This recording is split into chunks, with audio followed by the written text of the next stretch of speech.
രാവിലെ പരിശോധന നടത്തുകയാണെങ്കിൽ സൂര്യപ്രകാശത്തിൻ്റെ ആ വെളിച്ചത്തിൽ കൂടുതൽ സ്ഥലത്തേക്ക് കാണാൻ കഴിയും. പക്ഷേ ഇപ്പോൾ അത്തരത്തിൽ നദിയുടെ അടിഭാഗത്ത് വെളിച്ചം കുറവാണ്. അതുകൊണ്ട് തന്നെ ഇപ്പോൾ തിരച്ചിൽ അവസാനിപ്പിക്കുന്നു എന്നാണ് അദ്ദേഹം പറയുകയും ചെയ്തത്. ഏതായാലും അഭിലാഷ്, ഇപ്പോൾ നമുക്ക് അറിയേണ്ടത് 3 തവണ മാൽപ്പയെ മുങ്ങി തപ്പിയിരിക്കുകയാണ്. അപ്പോൾ മാൽപ്പയെ സംഭവം അവിടെ നിന്ന് നീങ്ങുന്നത് നമുക്ക് കാണാം. അദ്ദേഹം MLA-യുടെ അടുത്തേക്കാണ് നീങ്ങുന്നത്.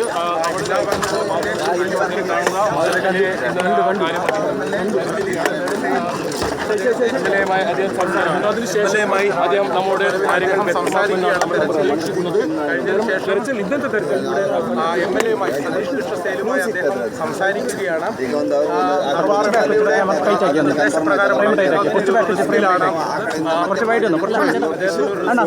ഇപ്പോഴവിടെ മഞ്ചേശ്വരം MLA-യും ഒപ്പം കാർവാർ MLA-യും നമുക്ക് കാണാം. നടത്തിയത് അതിനുശേഷം തെരച്ചിൽ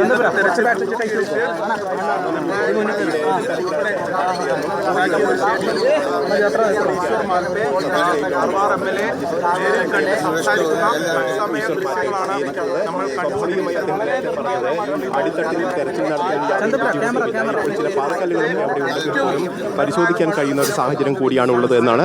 നാളെ 4 ആളുകളെ കൂടി എത്തിച്ചുകൊണ്ട് കൂടുതൽ വിപുലമായ ഒരു പരിശോധന നടത്തും. അഥവാ നാവിക സംഘമോ അതോടൊപ്പം തന്നെ NDRF ഒക്കെ ഉണ്ടെങ്കിൽ പോലും അവർക്കൊപ്പം നമുക്ക് MLA-യോട് എന്താണ് സംസാരിക്കുന്നത് നോക്കാം.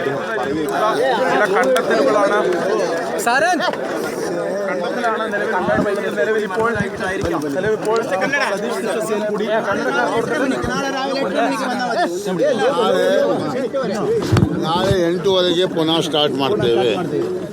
Tomorrow 8:30 again we will start. Unnecessary, I don't want to tell him some clue and all. Again it is a problem. Let us work in front of you only. Okay? Tomorrow we can seek help from Navy and NDRF also. Again I don't know. You go and you talk to Navy. Maybe what they will do here again and again I am telling you. See, how many days happened now? No. How many days happened now? So almost 1 month. 1 month, If anything is come against sea, then what will be the action? We will wait for the water.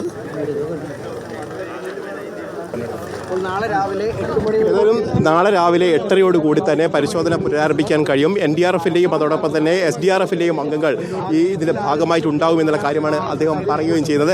ഏതായാലും നാളെ കൂടുതൽ വിപുലമായ സജ്ജീകരണങ്ങളോട് കൂടിയുള്ള ഒരു തെരച്ചിലേക്ക് തന്നെയായിരിക്കും കാര്യങ്ങൾ പോവുക.